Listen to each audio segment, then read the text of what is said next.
Assalamualaikum warahmatullahi wabarakatuh.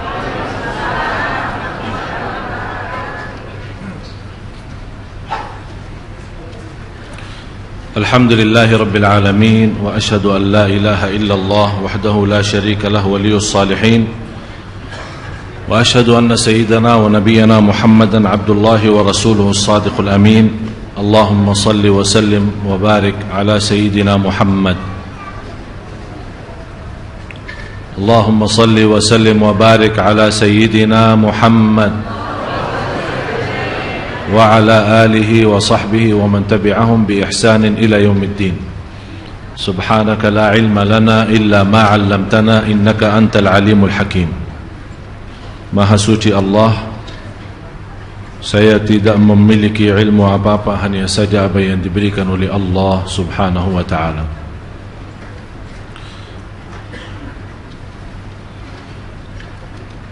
Jamaah Masjid Agung Sunda Kelapa, bapak-bapak, ibu-ibu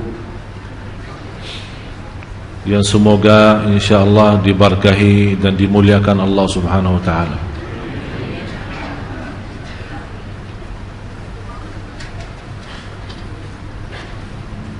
Bahasan saya hari ini masih sama Al-Qur'an. Karena kita tidak bisa jauh dari Al-Quran. Dan kalau kita percaya sebagaimana kita baca di suratul Waqi'ah, innahu laqur'anun karim, sungguh Al-Quran itu amat mulia dan memberikan kemuliaan. Jadi bukan Al-Quran sendiri mulia, tapi memberikan kemuliaan. Bagi siapa? Bagi siapa? Enggak. Orang munafik juga baca. Orang munafik baca. Tapi apakah dia dapat kemuliaan? Enggak. Hah? Enggak.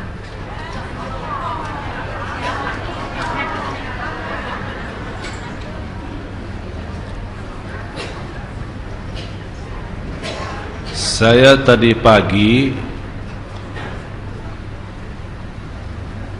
5:30 mengisi acara dari sini, dari Masjid Agung Sunda Kelapa, on air Radio Muslim Surabaya. Saya membahas penaruhnya Al-Quran bagi orang Muslim. Penaruhnya Al-Quran bagi orang Muslim. Al-Quran bisa memberikan kemuliaan karena satu, kita menjadi teman baru bersama Al-Quran. Faham Bapak Ibu bahasa saya? Bisa jadi teman baru sama Al-Quran. Rasulullah SAW bersabda di hadis yang sahih yang diriwayatkan Imam Muslim, Iqra'ul Qur'ana fa innahu ya'ti yawmal qiyamati syafi'an li ashabihi. Selama saya di Indonesia sering mendengar hadis ini yang sahih yang diriwayatkan Imam Muslim, yang sangat luar biasa, menjadi gembira bagi kita semua, memberikan berita baik. Al-Quran memberikan syafaat. Tapi di akhir hadis itu disebut kata li ashabihi. Sering para ustad-ustad maupun para dai yang selama saya di sini mendengar mereka berkata memberikan syafaat kepada pembaca.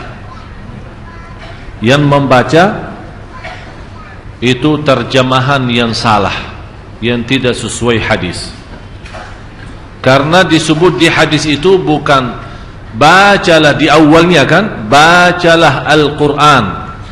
Karena sesungguh Al-Quran akan memberikan syafaat bagi orang-orang yang bersahabat sama Al-Quran. Itu kata li ashabihi.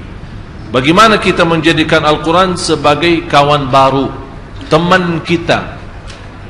Istilahnya Bapak Ibu, kalau pemuda-pemuda kita yang punya pacar, kalau dia lagi sedih, curhat sama pacarnya.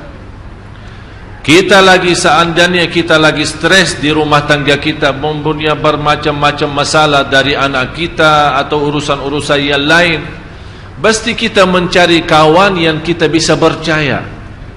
Artinya kawan yang bisa kita tumbahkan masalah kita. Saya tidak bicara kita menumbahkan masalah kita sama Allah, jelas kita semua menadu kepada Allah. Tapi pasti ada kita memiliki, ini sifat manusia. Sifat manusia mencari orang manusia yang bisa memberikan kepercayaan agar kita terbuka sama dia.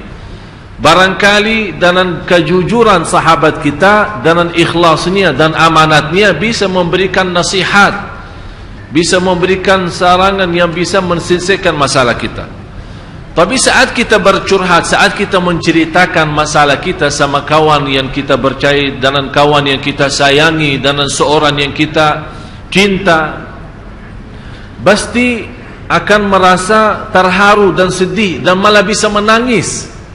Begitu selesai kita cerita panjang lebar kepada kawan kita, merasa apa ya? Lega ya? Sudah. Walaupun belum sempat dia berbicara apa-apa, belum sempat dia memberikan nasihat, belum sempat memberikan poin-poinnya untuk kita mendapatkan jalan keluar.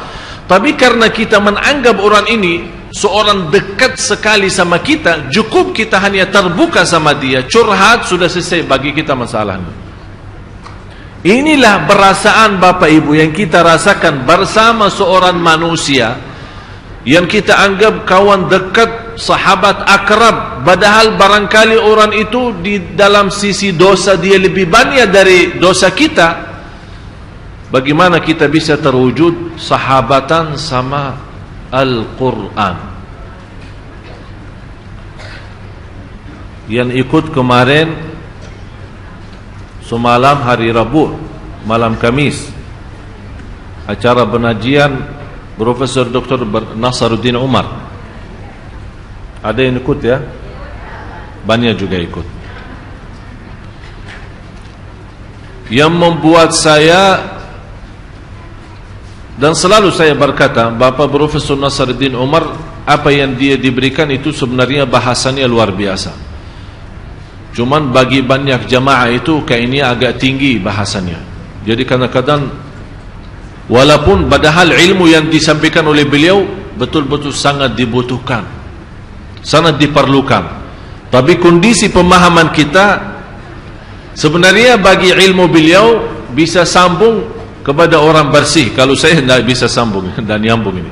Jadi kalau apa yang disampaikan oleh beliau didengar oleh orang bersih batinnya, tidak ada istilah iri, dengki, hasud, berbohong, berdusta, tidak ada sifat-sifat apa namanya yang saya namakan dosa batin. Faham Bapak Ibu dosa batin yang pernah kita bahas minggu lalu?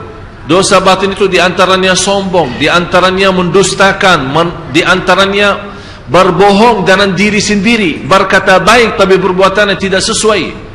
Ini semuanya kalau kita mendengar apa yang disampaikan oleh Profesor Nasaruddin Umar seperti itu, kondisi batin kita seperti itu tidak akan masuk, tidak akan bisa diterima. Yang menarik saya satu ayat. Sampai saat itu saya lagi duduk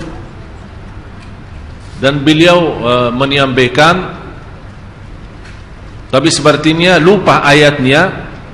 Terus dia tanya sama saya, ini ayatnya apa Syekh? Saya jawab, qul hal yastawi alladhina ya'lamuna wal ladzina la ya'lamun, surah 39 ayat 9. Ini yang menjadi sekarang bahasan saya untuk malam ini. Surah 39. Tapi tolong sebelumnya Bapak Ibu, Suratul Isra surah 17, tolong ditulis ayat ini, suratul Isra, surah 17 ayat 78 dan 79. 78, 79. Ini menjadi PR, terjemahannya, maknanya, belajarannya Bapak Ibu cari sendiri. Al-Isra 17 ayat 78 dan 79. Tapi surah 39 ayat 9, ini yang membuat saya dari kemarin tidak habis fikir. Sampai saya bicara jujur Bapak Ibu, saya bisa tidur semalam hampir jam 2. Karena ayat ini luar biasa, menjelaskan makna hakiki dari kalau kita benar-benar mencari ilmu. Karena beliau membahas tingkatan ilmu kan, ada ilmu-ilmu yang namanya ilmu pengetahuan, tapi yang paling tinggi ilmu ma'rifah. Artinya ada ilmu yang di-store oleh manusia, ada yang ditransfer oleh manusia, oleh guru, dosen dan yang lain-lain. Tapi ada ilmu transferannya langsung dari Allah. Bagaimana kita bisa memiliki ilmu seperti itu? Itu yang dibawa oleh ayat surah 39 ayat 9. A'udzu billahi minasy syaithanir rajim. أمن هو قانت آناء الليل ساجدا وقائما يحذر الآخرة ويرجو رحمة ربه قل هل يستوي الذين يعلمون والذين لا يعلمون. Sebenarnya surah Az-Zumar ini termasuk ayat-ayat sebelumnya, ayat 8, ayat 7, ayat 6, semuanya memberikan berita-berita atau cerita manusia yang menghadapi bermacam-macam kesulitan dan kesusahan. Sampai kita mendengar ayat-ayat itu sebelum ayat 9 ini, seolah-olah kita melihat gambaran yang negatif. Tapi Allah Subhanahu wa taala menutupi berita itu dengan gambaran yang luar biasa positifnya. Artinya kalau kita mau mengatasi negatif ayat-ayat sebelumnya, artinya ayat-ayat yang membuat kita belum begitu faham, atau kehidupan kita yang membuat kita selalu menghadapi permasalahan, kesulitan dan kesusahan, itu ayat yang 9. Amman huwa qanitun ana al-laili sajidan wa qa'im. Mohon terjemahannya Ustaz.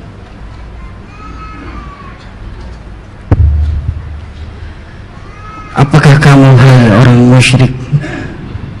Mungkin ini muazzam. Benar Pak. Amman huwa qanitun. Ya. Apakah kamu hai orang musyrik yang lebih beruntung, ataukah orang yang beribadah di waktu malam dengan sujud dan berdiri, sedang ia takut kepada azab akhirat dan mengharapkan rahmat Tuhannya? Katakanlah, adakah sama orang-orang yang mengetahui dengan orang-orang yang tidak mengetahui? Sesungguhnya orang yang berakalah yang dapat menerima pelajaran.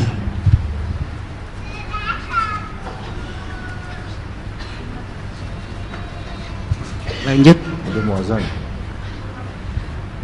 Oh, Ini muazzin dah ada.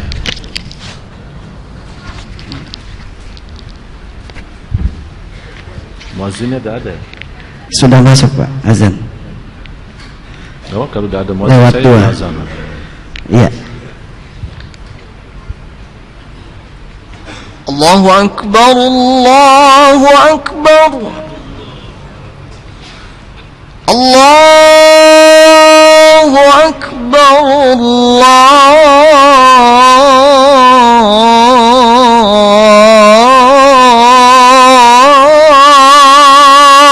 Akbar. Ashhadu an la ilaha illallah.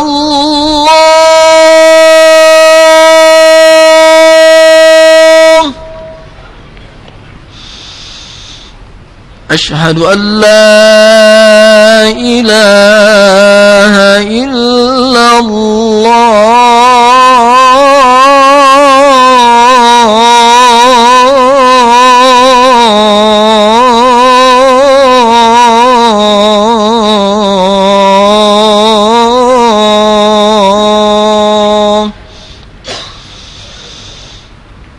أشهد أن محمد رسول الله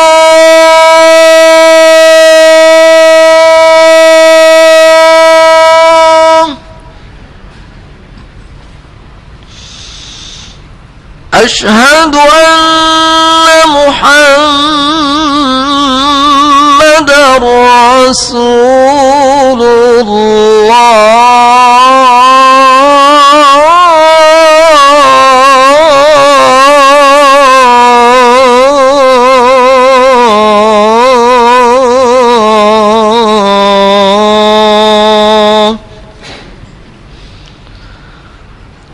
حي على الصلاة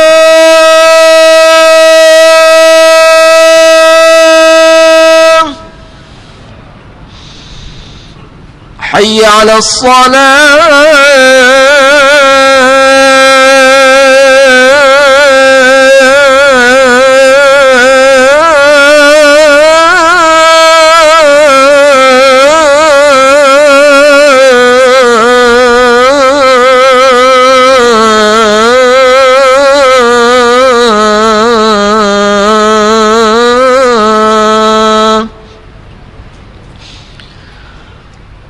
حي على الفلاح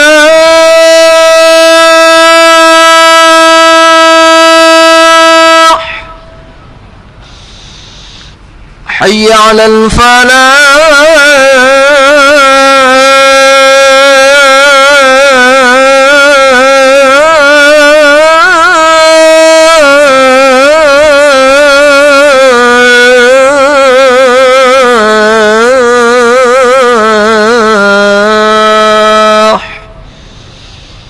الله أكبر الله أكبر لا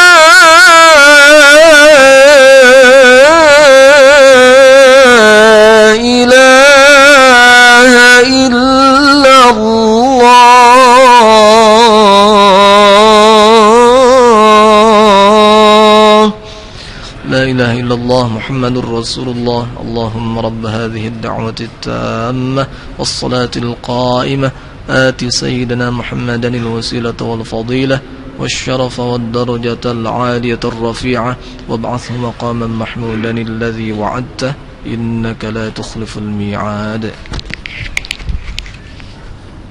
بسم الله الحمد لله اللهم صل على سيدنا محمد وعلى آل سيدنا محمد.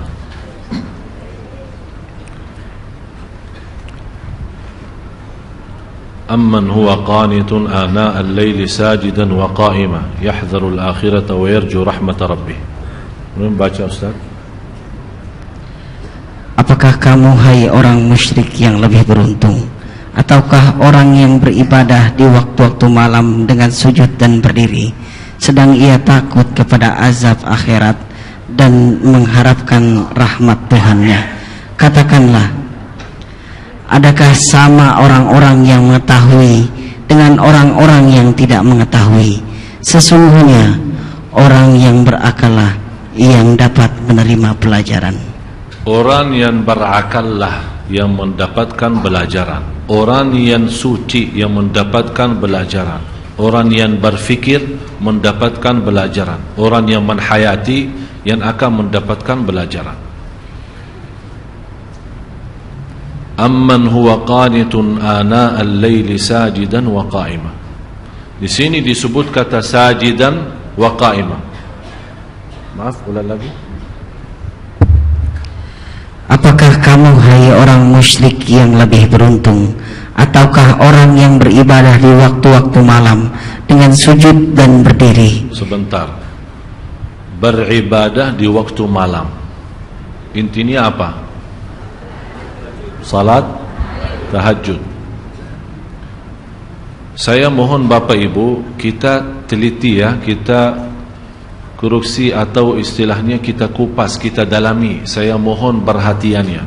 Usahakan Bapak Ibu hadirkan qalbunya, hadirkan fikirannya, bukalah hatinya dan jiwanya, agar insya Allah mutiara-mutiara yang malam ini bisa langsung masuk ke dalam hati kita, langsung masuk dalam jiwa kita, yang insya Allah banyak hal akan bisa berubah hanya dalam satu ayat yang amat mulia bagi saya.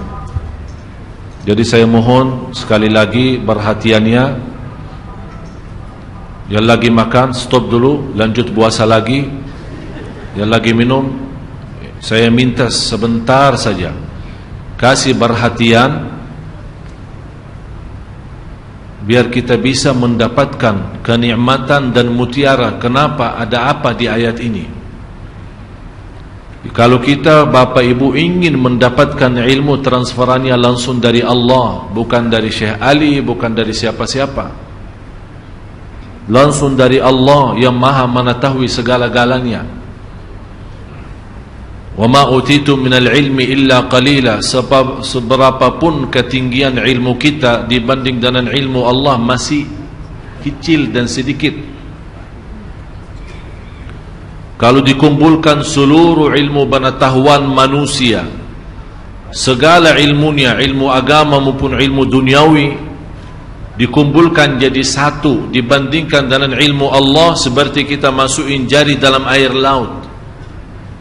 Air laut itulah ilmu Allah, dan jari manusia, ilmu jari-jari manusia itu adalah ilmu seluruh manusia sejak awal makhluk sampai akhir.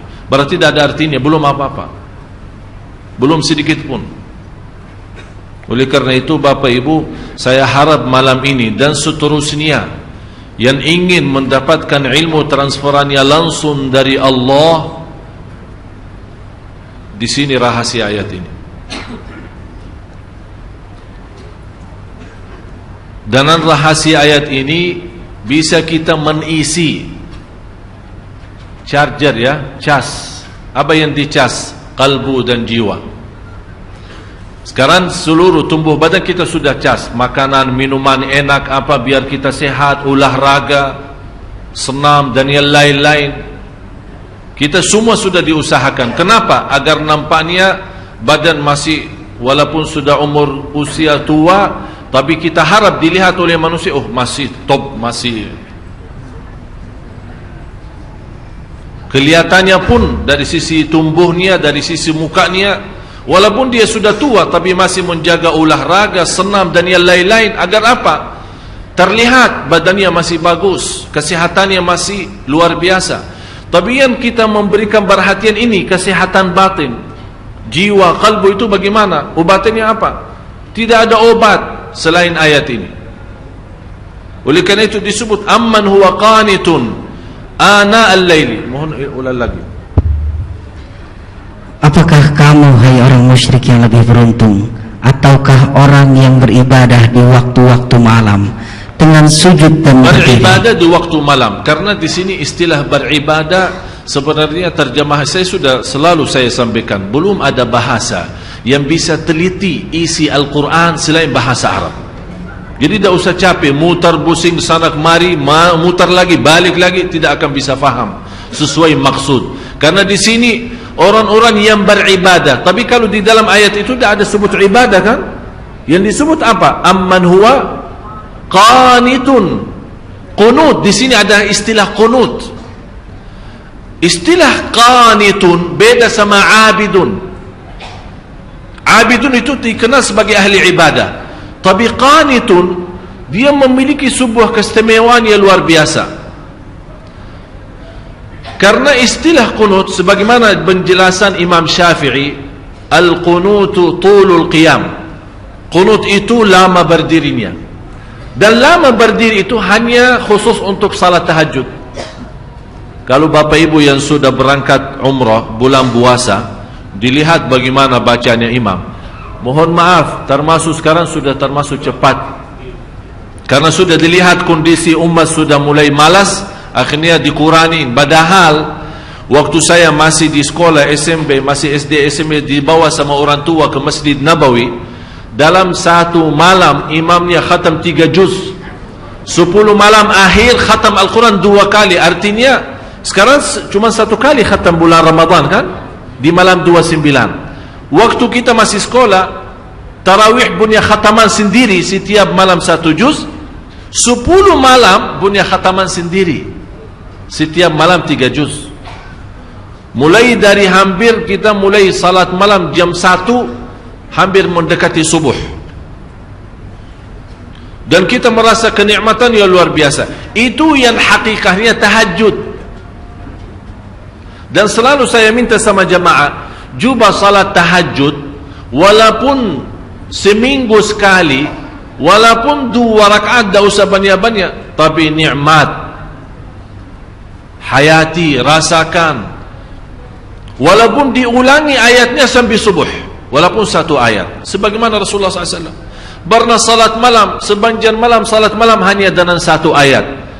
Merasakan ayat itu, menyentuhkan hatinya, sampai Rasulullah SAW menangis. Kata Siti Aisyah, Rasulullah SAW tidak pernah tinggalkan salat malam bagaimanapun keadaannya. Walaupun dia sakit, dia salat malam duduk.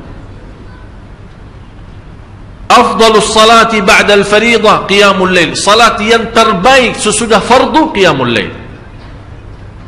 Dan saya heran, orang punya masalah, bagaimana punya masalah dia masih bisa qiyamul lail? Menurut saya masalah tinggalkan salat malam itu masalah. Tapi selama anda jaga salat malam, wallahi tidak ada masalah. Semuanya bisa beres. Kita hanya duduk. Allah sendiri memuji kita saat malam hari kita tinggalkan tempat yang enak saat tidur, menjauhkan diri dari suami maupun dari istri, mengangkat selimutnya. Allah maha melihat, dan di situ Allah tunjukkan kepada malaikat, ya malaikati, hei malaikaku, lihat apa yang dilakukan oleh hambaku. Tinggalkan lazatnya tidur, tinggalkan enaknya istirahat untuk hanya mencari ridhaku. Saksikan wahai malaikaku, apapun yang namanya susah tidak ada di dalam hidup orang itu. Allah yang janji Bapak Ibu. Jadi menurut saya, pintu langsung kita bisa menyelesaikan masalah, tidak bagi siapapun, tidak di antara siapapun, hanya lewat langsung kepada Allah, itu qiyamul lail.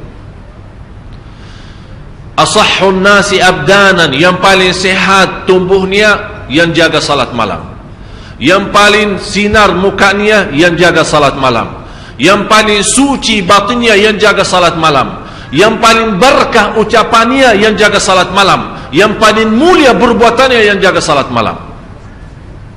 Semua terjamin berkah kata, baik perbuatannya, suci batinnya. Malah dari sisi salat malam, karena terisi ketakutan kepada Allah, dan ketakutan yang terisi kalbu, terbakar namanya syahwat. Dan isi ketakutan dalam hati kita saat salat malam, karena yang membuat kita salat malam, mungkin ada di sini ayat, amman huwa qanitun ana al-laili sajidan, bersujud dan Ustaz berdiri, bersujud dan berdiri. Kenapa disebut di sini sujud dan berdiri? Tahu kenapa Bapak Ibu? Saat bersujud kita tunjukkan rendah hati. Saat bersujud, walaupun namanya muka, kalau kita tunduk kepada selain Allah terasa terhina. Tapi kalau kita bersujud untuk Allah terasa bangga. Saat berdiri terasa lembut hati. Bagaimana terasa lembut hati? Karena saat berdiri dianjurkan, saat kita berdiri kan mata kita kan tambah sujud,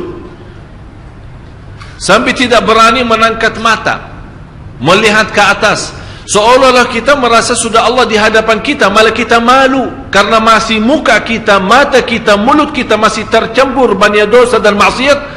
Kita malu menangkat. Ini yang membuat kehadiran kalbu dan fikiran saat itu merubahkan qiyam itu istimewa sampai Allah menikmati saat kita berdiri. Oleh kerana itu disebut di ayat ini, amman huwa qanitun ana al-laili sajidan wa qa'ima. Bapak Ibu, kenapa di sini didahulukan kata sajidan, bersujud dan berdiri, padahal kita tahu sama-sama berdiri kan sebelum sujud kan? Tapi kenapa di sini didahulukan sujud? Aqrabu ma yakunu al-'abdu ila Allah wa huwa sajid, paling dekat posisi hamba kepada Allah saat sujud. Paling dekat posisi kita di hadapan Allah saat Allah mendahulukan sujud daripada berdiri, padahal kita tahu berdiri duluan. Allah menanamkan rasa rindu kepada sujud. Oleh kerana itu tertanam kita berdiri lama, nikmati bacaan, seperti dari bacaan Al-Fatihah dan ayat-ayat yang lain, kita terasa lagi memuji Allah, membaca kalamullah, mengagungkan dan membesarkan Allah lewat bacaan Al-Quran. Dan terasa, ya Allah, saya sudah lama dan banjan berdiri untuk memujimu. Ya Allah, saya rindu bersujud agar menjadi mendekatimu. Masya Allah. Jadi posisi berdiri dan sujud itu ada ikatan yang luar biasa. Oleh karena itu di rahasia ayat ini dibawakan kata sujudan, sajidan, wa qa'ima. Yang lebih indah lagi Bapak Ibu, dibawa kata sajidan, bukan sujudan. Kenapa sajidan? Itu merubahkan orang ini sangat membutuhkan kedekatan kepada Allah. Memang Bapak Ibu semua saya yakin sangat merindukan menjadi hamba yang terdekat kepada Allah. Itu sujudnya. Oleh karena itu dalam kesempatan saat sujud diserahkan oleh Rasulullah kita berbanjang doa, menadu, bermunajat. Karena saat berdiri lama memuji Allah lewat bacaan Quran, kita sekarang mulai minta hajat. Karena saat berdiri kan dah boleh doa. Kamu boleh doa saat apa yang kita baca saat berdiri? Alhamdulillahi Rabbil Alamin. Artinya apa? Segala puji. Berarti kita membaca Al-Quran sebenarnya intinya memuji Allah. Kita belum minta apa-apa. Cuba bayangkan kalau ada seorang manusia mulia atau orang kaya, kita duduk di hadapan dia atau berdiri di hadapan dia, kita 1 jam puji dia di depan ribuan orang. Habis kita selesai puji dia, kita minta hajat, kira-kira ditolak enggak? Diterima. Saya pernah melihat ada seorang bawa kata syair memuji seorang raja di Arab. Sampai di bawah kata-kata, sampai terus terang saja saya tersentuh hati saya.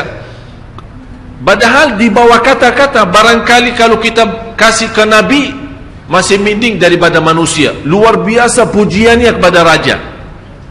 Sampai raja sendiri sudah merasa dirinya kagum, sudah tidak bisa bertahan saking pujiannya tinggi. Habis itu belum dia selesai bacaannya, sudah berhenti, kamu mau apa? Saking senang, saking terbuka hatinya seorang raja, belum selesai orang memujinya, dia malah, udah kamu mau apa? Selesaikan.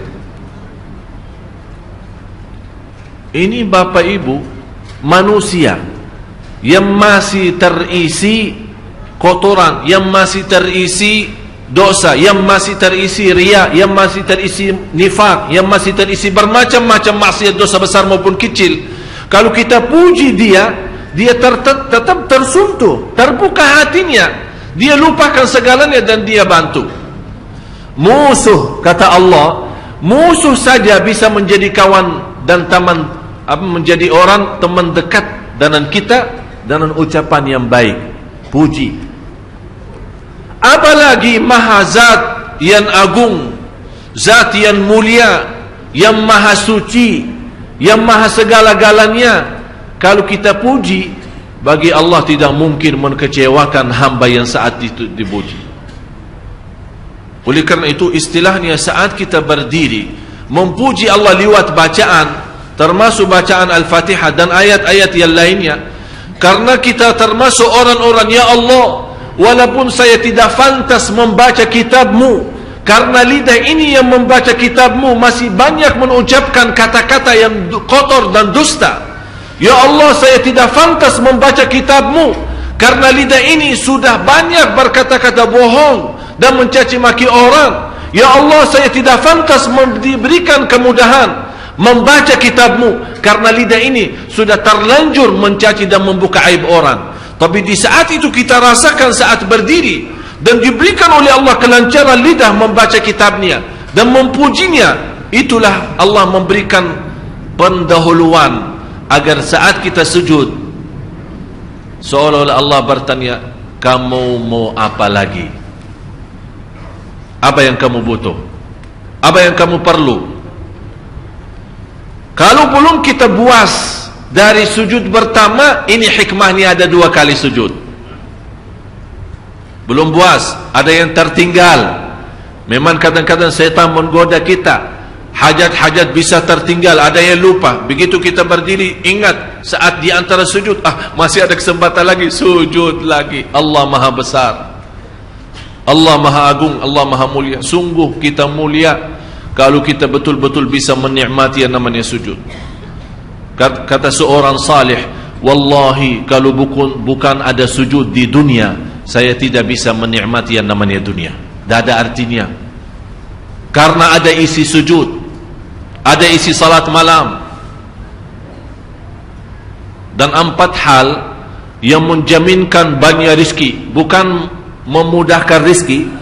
Tolong Bapak Ibu hafal, 4 hal bukan menjaminkan rizki, bukan memudahkan rizki, tidak.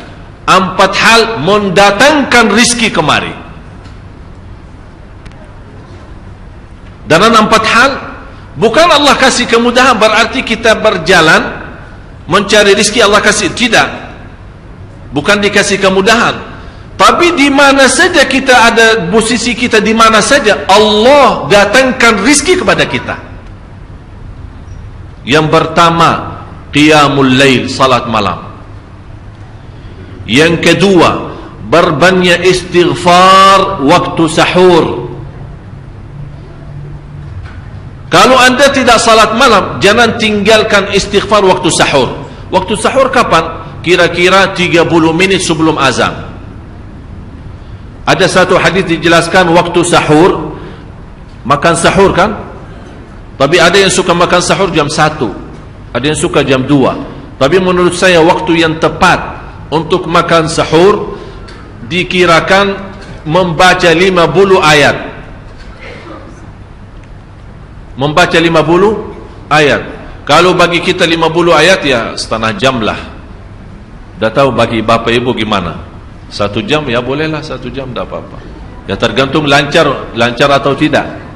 Tapi ukurannya seperti itulah, kurang lebih seperti membaca 50 ayat dari Al-Quran. Itulah namanya waktu sahur. Disitulah Allah sendiri memuji, Allah bangga dan senang terhadap orang yang sahur. Sampai ulama berkata, tidak ada ibadah yang terbaik di waktu sahur selain istighfar. Jadi boleh baca Quran, boleh salat malam, boleh zikir, boleh apapun, tapi yang terbaik istighfar. Jadi tinggalkan segalanya, tinggalkan Quran, tinggalkan salat malam, tinggalkan baca Quran, tinggalkan zikir, fokus hanya istighfar. Astaghfirullah wa atubu ilaih. Termasuk istighfar Allahumma anta rabbi la ilaha illa ant, yang Bapak Ibu tahu sayyidul istighfar, yang terutama, yang paling luar biasa. Allahumma anta rabbi la ilaha illa anta khalaqtani wa ana abduka wa ana ala ahdika wa wa'dika mastata'at a'udzu bika min syarri ma sana'at abu'u laka bi ni'matika alayya wa abu'u bi dhanbi faghfirli fa innahu la yaghfiru dzunuba. Ya Allah, kalau kita fahami doa ini luar biasa. Oleh karena itu kata Rasulullah, barang siapa yang membaca sayyidul istighfar, kemudian di malam hari dengan keyakinan dia meninggal habis baca istighfar, masuk surga. Masuk surga. Berarti ini salah satu doa yang menjaminkan dengan mudah masuk surga.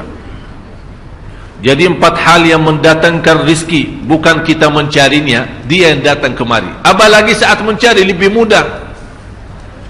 Qiyamul lail, salat malam. Tapi dalam bahasa, mohon maaf Bapak Ibu, dalam bahasa Arab disebut qiyamul lail, bukan salat. Tapi kalau diterjemahkan dalam bahasa kita salat. Tapi kenapa di situ qiyamul lail? Diberikan qiyamul lail, qiyam artinya berdiri, berarti lama. Saking lama berdiri dikaitkan jadi qiyamul lail. Qumil laila ya ayyuhal muzammil. Apa terus? Qumil lail, berdirilah saat malam.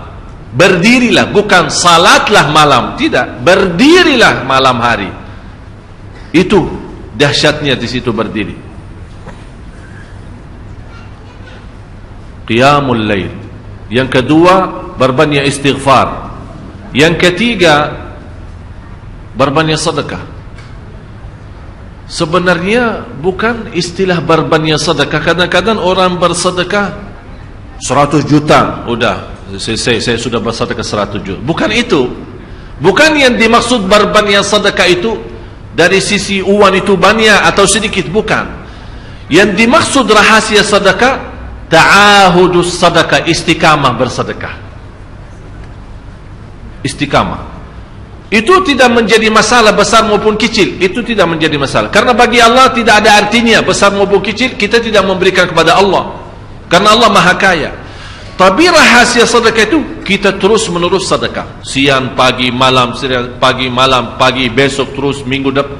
Tidak pernah berhenti. Setiap ada kesempatan selalu kita membawa sedekah. Itu namanya ta'ahudus sedekah. Ta'ahud kalau dalam bahasa sebuah janjian.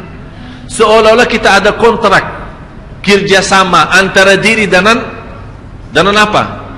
Dan sedekah. Itu kata ta'ahud, ahad, berjanjian. Saya berjanji.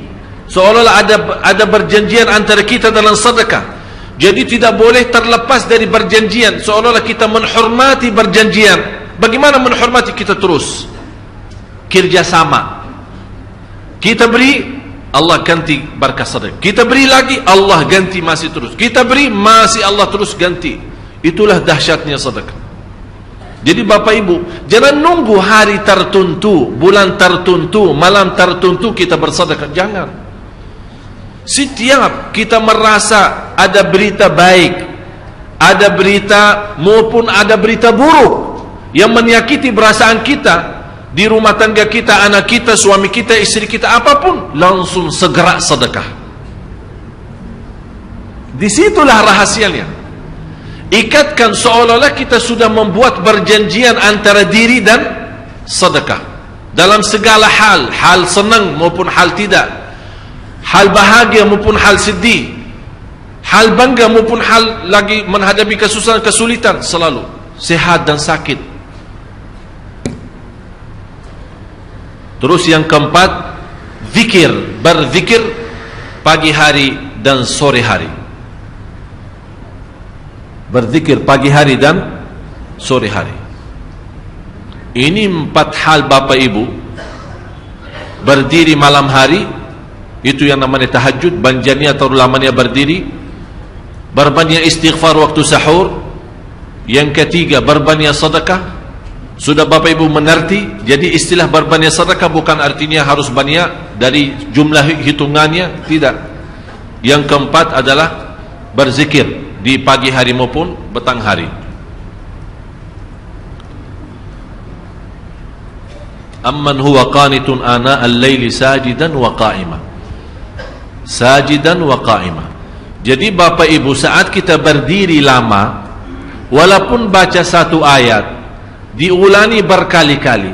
Walaupun baca surah pendek, tapi diulangi berkali-kali, tidak menjadi masalah. Bapak Ibu hanya hafal qulhu. Qulhu dibaca 3 kali, pahalanya seperti baca Al-Quran 30 juz. Ada seorang salih mengajak kawannya, sudah mendekati subuh, ayo bangun salat malam dan baca sepertiga Al-Quran. Langsung orang itu menjawab, bagaimana saya baca? Sebentar lagi mau azan. Bacalah qul huwallahu ahad. Salat malam dengan qul huwallahu ahad. Jadi Bapak Ibu, yang saya harap jangan susah fikir, ya Allah saya mau baca apaan? Tidak usah susah fikir. Baca dan nikmati, yang penting nikmati bacaan. Walaupun qul huwallahu ahad setiap hari. Kalau kita bosan baca, Allah tidak akan bosan mendengar.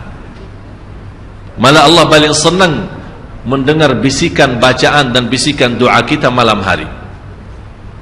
Allah paling senang mendengar bisikan doa munajat kita malam hari. Itu luar biasa. Terus lanjut. Sedang ia takut kepada azab akhirat dan mengharapkan rahmat Tuhan. Ini Bapak Ibu, takut dan mengharap rahmat. Inti daripada salat malam. Inilah rahasia kalau Bapak Ibu mau mendapatkan transferan ilmu dari Allah. Yahdharul akhirah, takut kepada Allah dan takut hari akhirat. Takut aib kita ditahu oleh miliaran manusia. Takut dosa kita ditahu oleh miliaran manusia. Malu terbuka buku amal kita dilihat oleh miliaran manusia. Itu semuanya di hari akhirat. Jadi membuat kita jaga salat malam ketakutan kita kepada hari akhirat. Karena di hari akhirat itu apapun yang kita sudah sembunyikan nanti tidak ada istilah sembunyi. Semuanya terbuka. Di hadapan Allah, di hadapan malaikat dan di hadapan seluruh makhluk. Yahdharul akhirah. Dan barang siapa yang mampu menikmati lama berdiri, akan Allah meringankan lama berdiri di hari kiamat. Bapak Ibu tahu berapa lama berdiri di hari kiamat? Satu hari 50.000 tahun. Sekarang kalau saya minta imam khusus malam Jumat ini, ya, malam Jumat ini saya minta Bapak Ibu malam ini kita agak telat pulang. Saya minta sama imam nanti baca Al-Kahfi salat Isya 110 ayat. Tak tahu bagaimana kalau kita takut salah malah dah ada makmum sudah pulang duluan. Alasannya apa? Oh, anak nanti bis ketinggalan, nanti taksi tidak ada, nanti kalau terlalu malam tidak aman. Itu bermacam. Kita takut urusan antaran ke rumah, pulang ke rumah. Siapa yang menamankan nanti di hari akhirat? Kalau takutan di dunia ini dibandingkan dengan takutan di akhirat, tidak ada, tidak bisa dibandingkan, tidak bisa. Sangat jauh. Oleh kerana itu kata Allah di hadis qudsi, barang siapa yang takut kepadaku di dunia, aku amankan dia nanti di akhirat. Barang siapa yang merasa diri aman di dunia, aku akan membuat dia takut nanti di hari akhirat. Tinggal anda milih. Yang perlu kita takuti bukan urusan dunia, Allah. Ini yang membuat kita jaga salat malam. Yahdharul akhirah. Yahdharu sebenarnya Bapak Ibu, indahnya yahdharu, kata yahdharu, ya. Maaf, apa bahasa ini? Sedang ia takut. Sedang dia takut kepada azab akhirat. Ada bahasa yang bisa terjemahkan bahasa Arab. Yahdhar. Yahdharu diterjemahkan takut. Padahal lebih sensitif, ya. Lebih itu yahdharu apa, ya? Hati-hati, waspadalah, waspada. Kalau boleh saya bilang lebih waspada itu menurut saya itu lebih daripada takut. Jadi bukan hanya kadang-kadang kita takut belum tentu waspada, tapi saking waspada betul-betul perhatiannya luar biasa kepada akhirat. Jadi setiap akhirat. Jadi terus terbayang selalu akhirat. Ini yang membuat kita saking waspada, saking betul-betul berhati-hati. Itu yang paling kata yang cocok, kata yahdharul akhirah. Agar seimbang Bapak Ibu, karena Islam menanjurkan jangan takut sampai putus asa. Itu yang dilarang oleh Islam. Kadang-kadang saking banyak dosa kita, sudah terbayang akhirat, sudah betul-betul waspada, ingat dosa lalu, akhirnya lama-lama saking tinggi takutnya, ya Allah, terus bagaimana dosa lalu saya? Apakah diampuni atau tidak? Apakah dapat rahmat tidak? Ayat selanjutnya memberikan seimbang. Yahdharul akhirata wa yarju rahmata rabbih. Ya Allah, Bapak Ibu mohon maaf kalau saya mau teliti ya setiap kata, setiap ayat, setiap kalimat, setiap huruf. Barangkali sampai subuh belum kita selesai satu ayat ini, belum tentu selesai. Allah Akbar. Wa yarju rahmat rabbih.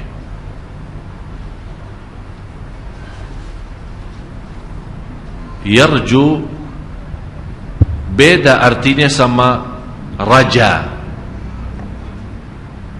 Yarju beda artinya sama raja. Raja sudah berharap, sudah lalu. Dia punya harapan rahmat Allah, ampuni dah, sudah lalu. Tapi yarju tidak pernah berhenti memiliki harapan kepada Allah. Tidak pernah berhenti, selalu berharap. Di situ ada takut, ada juga di sampingnya harapan. Dia takut memang dihukum atas dosa dan maksiat yang telah dilakukan, tapi di sisi lain dia merasa Allah Maha Adil dan Allah Maha Kasih Sayang.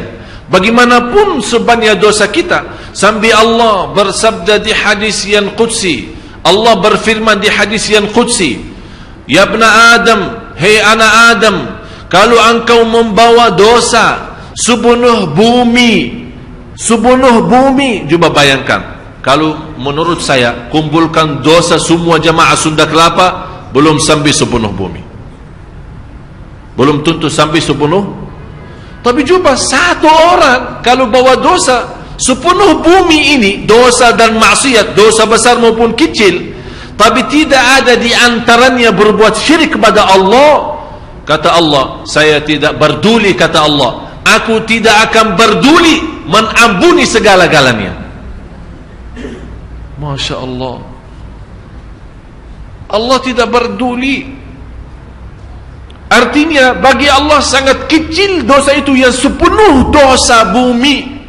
Coba bayangkan seluas bumi berapa sih? Tapi subhanallah, bagi rahmat Allah kecil itu semua. Dengan syarat jangan berbuat syirik besar, bersentuhan hak Allah subhanahu wa ta'ala. Ini yang membuat kita wayarju rahmata rabbihi. Kenapa Bapak Ibu tidak dibawa kata wayarju rahmatallah? Kenapa dibawa kata wayarju rahmata rabbih? Kalau kita lihat awal Al-Fatihah, alhamdulillahi rabbil alamin. Apa artinya Rabb?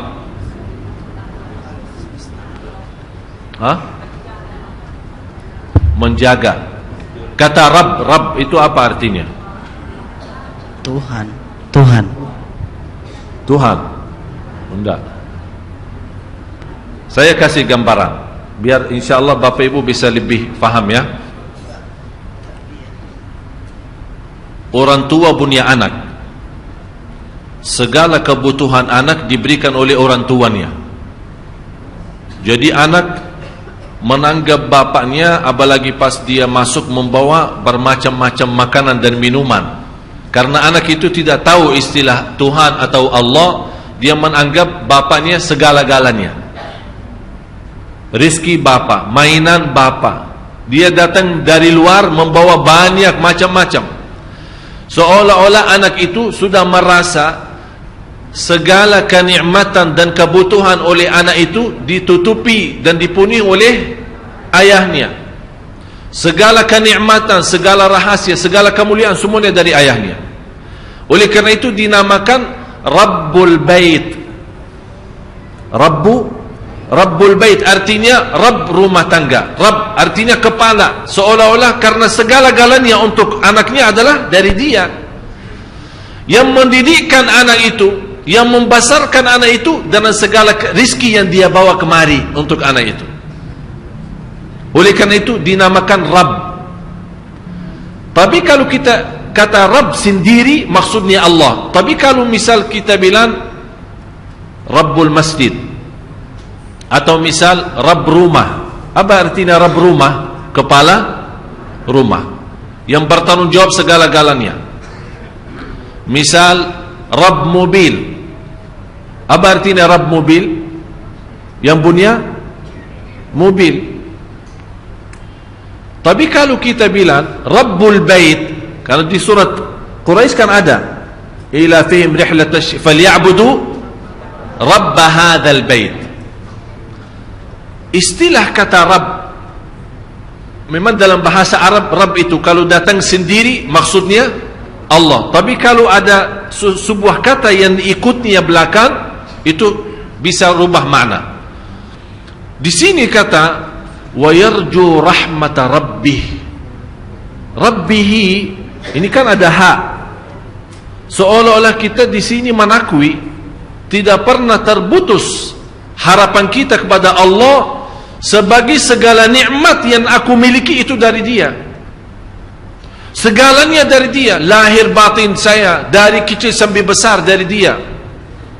Oleh karena itu saya bilang Rabbi. Kalau kita bilang Rabbi wa Rabbuka Allah.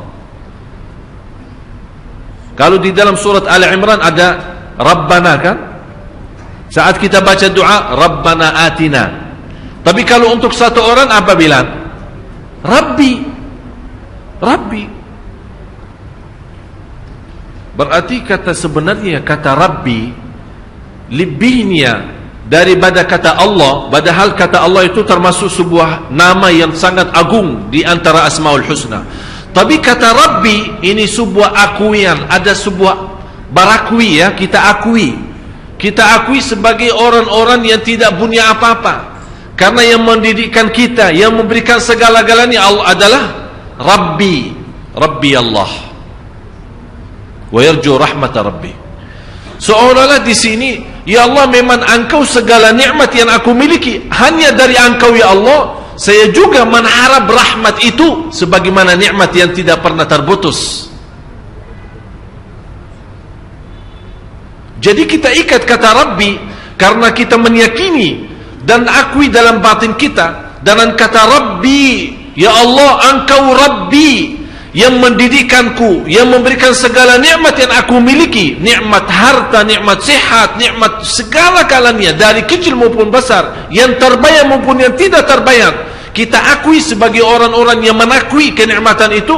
Ya Allah, kita harap nikmat yang terus-menerus kepada kami sepanjang hidup kami. Ya Allah, kami juga harap rahmat itu tidak pernah terputus.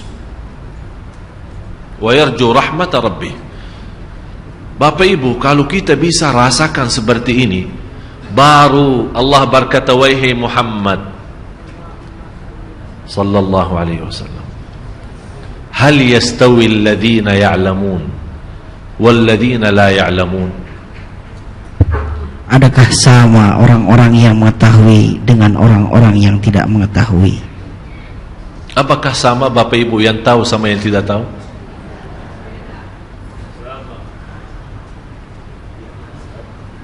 Manusia terhadap ilmu 4. Manusia terhadap ilmu 4 golongan, 4 kelompok. Yang pertama, dia tahu dirinya belum tahu.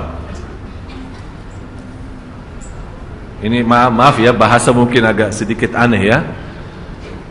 Dia tahu, dia belum tahu.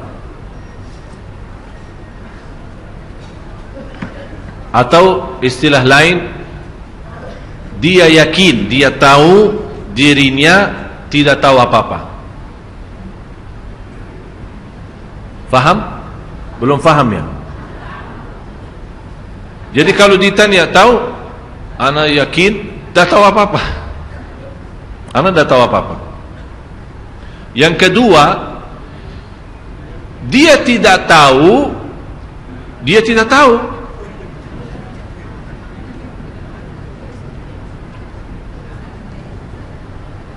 Ini juga menjadi masalah. Dia tidak tahu dirinya, tidak tahu apa-apa. Yang ketiga,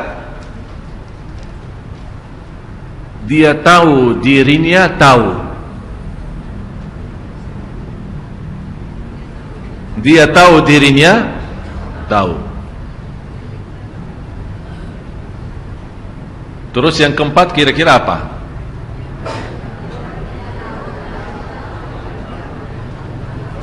Dia tahu, tidak tahu. Sekarang kira-kira kita dari yang mana? Apakah tahu diri tidak tahu? Apakah tidak tahu diri tidak tahu? Ini musibah ini. Sama sekali malah dirinya tidak tahu posisinya apa, di mana Allah taruhnya, Allah tidak tahu. Ditanya dari mana? Saya tidak tahu dari mana dan kemana dan apapun bagaimana. Saya tidak tahu dari mana dan kemana dan bagaimanapun bagaimana. Mudah. Itu na'udzubillah, seperti ini binatang lebih berguna.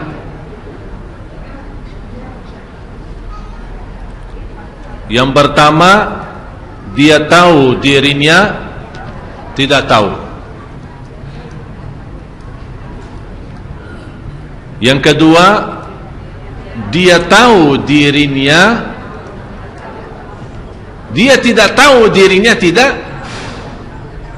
Ini musibah ya? Mudah-mudahan tidak ada di antara kita yang tidak tahu dirinya tidak tahu.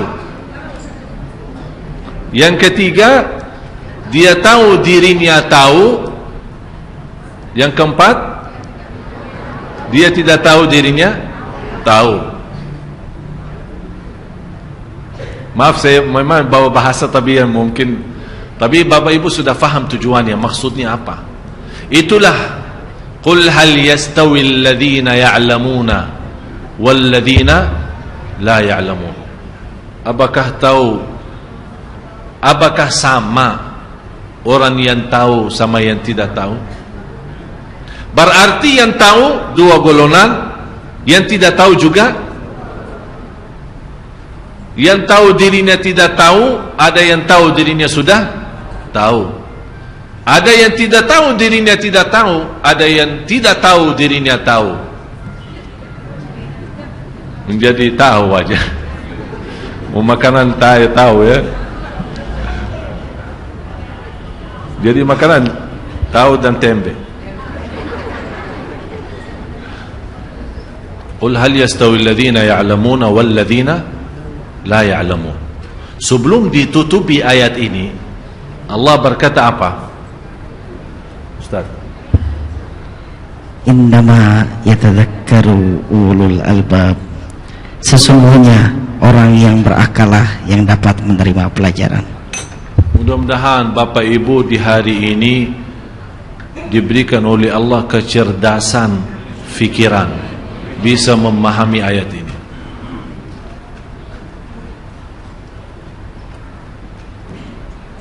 Menurut saya, kalau kita benar-benar mau memperbaiki kehidupan kita dan juga mau memperbaiki negeri kita, kuncinya salat malam. Saya tadi jam 12 siang berjumpa dengan Bapak Marzuki Ali, Ketua DPR. Terus dikasih oleh protokol hanya 15 menit. Saya masuk jam 12. Hanya dikasih waktu karena beliau ada kesibukan yang lain 15 menit. Alhamdulillah kalau saya ketemu beliau tidak usah pakai janji. Jadi kalau beliau ada di kantor saya boleh masuk. Tinggal kasih laporan Syekh Ali di luar dikasih masuk. 15 menit. Saya masuk jam 12. saya keluar jam 2:30. Sampai orang yang rapat dan beliau tunggu di luar. Setiap sebentar lagi sekretarisnya masuk, bentar. Saya bicara banyak, tapi luar biasa beliau sangat terharu. Saya bilang, hal yastawi alladhina ya'lamuna wal ladhina. Saya bilang, Pak, tolong kasih saya kesempatan sekali-kali saya berikan ceramah ke orang anggota DPR semua.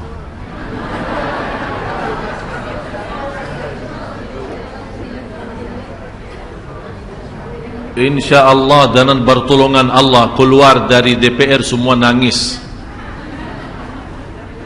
Tapi nangisnya yang insyaAllah yang rubah hidup mereka, bukan nangis yang tapi habis nangisnya malah hilang sandal.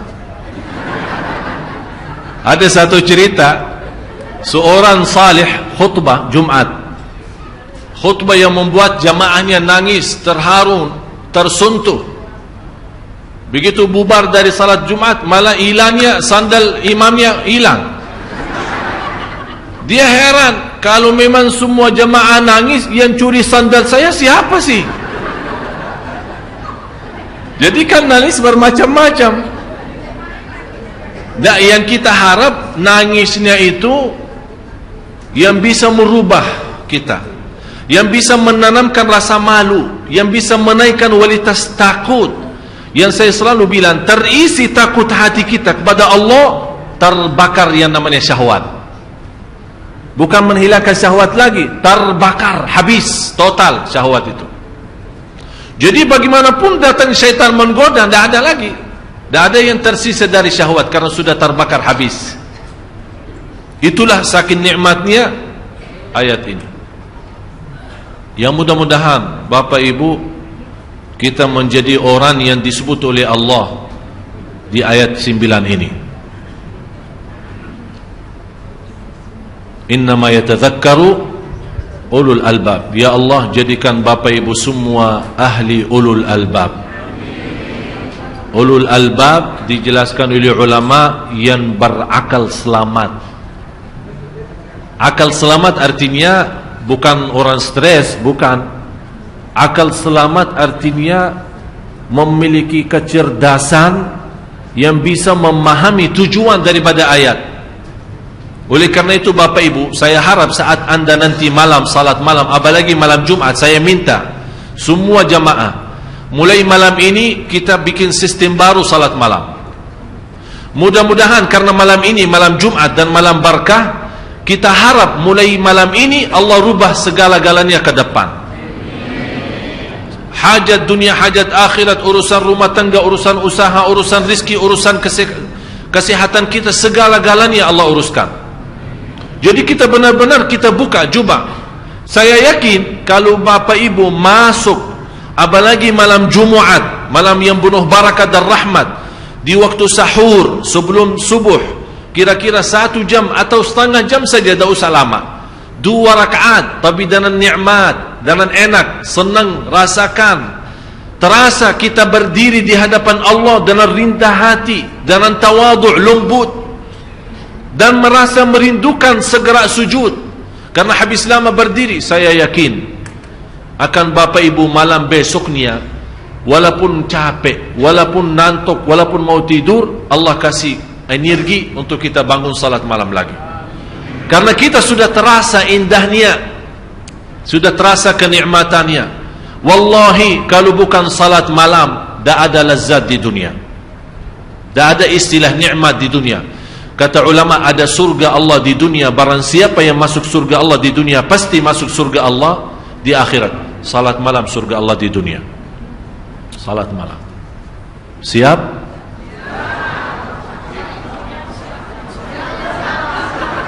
Masih ada yang bilang insyaallah. Faida azamta, azam baru tawakal. Siap insyaallah. Kita tunjukkan, saya harap Bapak Ibu, kita tunjukkan kepada Allah jujur niat kita. Walaupun dari sekarang kita nawaitu. Tunjukkan Allah, karena sekarang melihat bukan ucapan kita, Bukan apa yang Bapak Ibu dengar, tapi Allah sekarang saat ini melihat apa isi hati Bapak Ibu. Isinya apa? Kita Allah melihat isi hati saya akan tunjukkan Allah. Seolah-olah kita berkata dari dalam hati saya, ya Allah, lihat saja nanti. Lihat saja nanti bagaimana.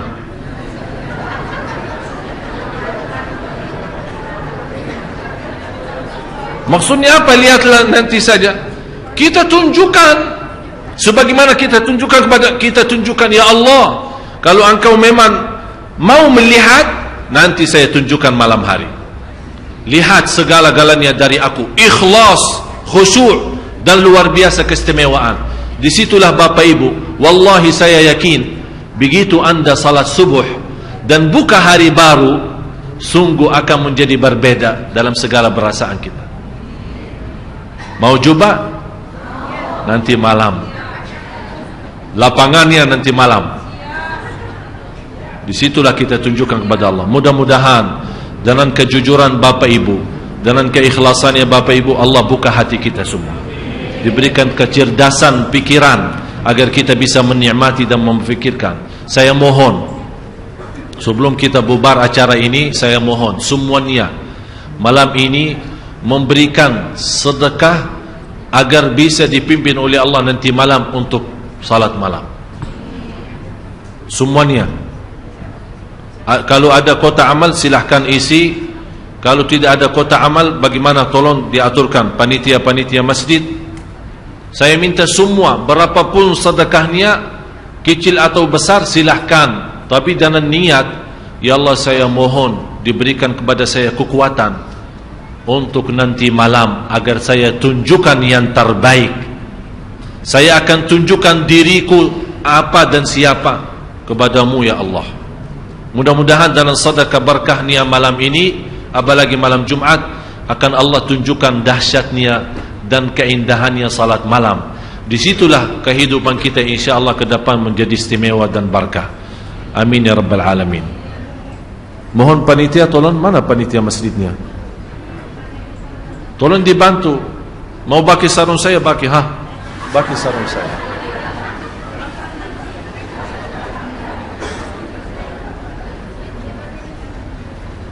Semuanya saya harap semuanya bersedekah malam ini.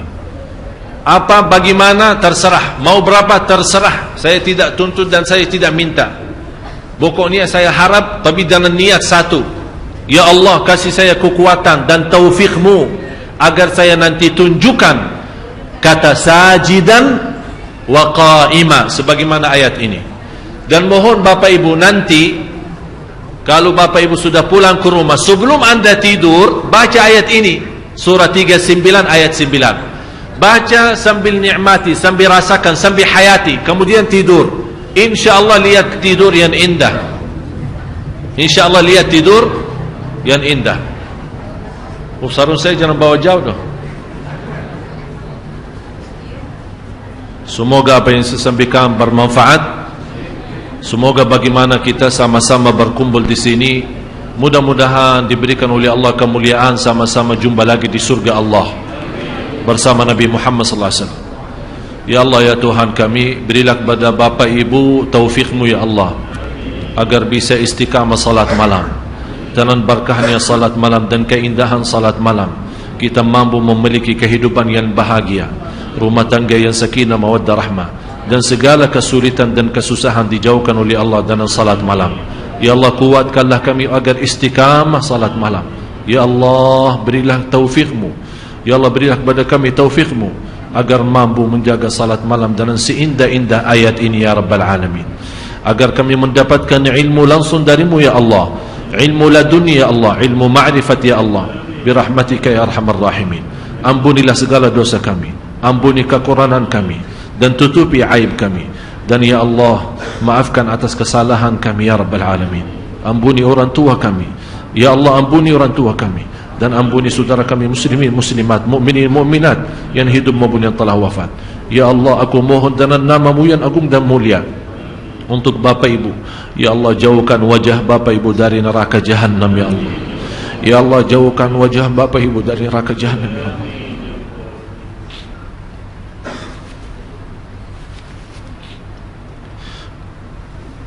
Ya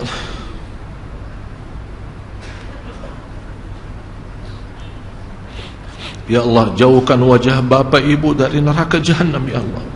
Keturunannya, anaknya, cucunya ya Allah, jauhkan dari neraka Jahannam ya Allah. Bukalah hati bapa ibu semua ya Allah, agar menjadi hamba-Mu yang salih-salihah. Bukalah hati suami bapa ibu ya Allah, suami ibu-ibu dan istri ini ya Allah. Ya Allah, bukalah hati kami semua ya Allah, yang punya hajat lahir dan hajat batin, hajat dunia maupun hajat akhirat. Tidak ada yang keluar dari masjid ini di malam ini yang penuh barakah sampai dipenuhi oleh Allah segala hajatnya, hajat dunia maupun hajat akhirat. Ya Rabbal Alamin. Rabbana atina fid dunya hasanah wa fil akhirati hasanah wa qina adzaban nar. Wa sallallahu ala sayyidina wa nabiyina Muhammad wa ala alihi wa sahbihi wasallam. Walhamdulillahi rabbil alamin. Subhanakallahumma bihamdika asyhadu an la ilaha illa anta astaghfiruka wa atubu ilaik.